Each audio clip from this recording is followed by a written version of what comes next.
షిరిడీ బాబా ఆలయంలోకి వెళ్తే విభూది ఇస్తూ ఉంటారు.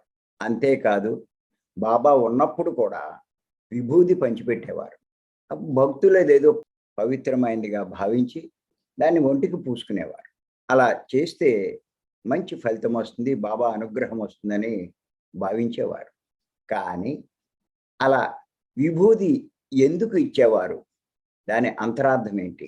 అసల ఆ విభూది ఇవ్వడం వల్ల బాబా ఏమి బోధించదలుచుకున్నారో ఇప్పుడు తెలుసుకుందాం మనం. ఏమిటంటే, ఈ ప్రపంచంలో కనిపించే వస్తువులన్నీ బూడిద వలె అశాశ్వతమని, పంచభూతాలచే చేయబడిన ఈ శరీరం సుఖాలు అనుభవించిన తర్వాత పతనమైపోయి బూడిద అవుతుందనే సంగతి జ్ఞాపకానికి తెచ్చుకోవడానికే బాబా భక్తులకు విభూది ప్రసాదం పంచిపెట్టేవారని తెలుసుకోవాలి. అంటే భగవంతుడు నిత్యమని, ఈ జగత్తు అశాశ్వతమని దాని ద్వారా బోధించారు.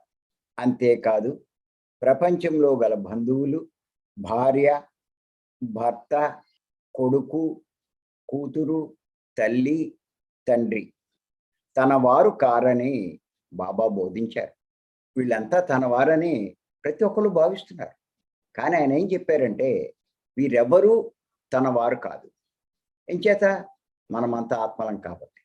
అందుచేత తెలుసుకోండి, ఏవైతే భక్తులు కోరుతున్నారో అవన్నీ బూడిదతో సమానం.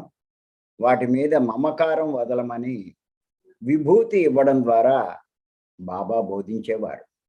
ఏం కోరుతున్నారు? ఆస్తులు, సంపదలు.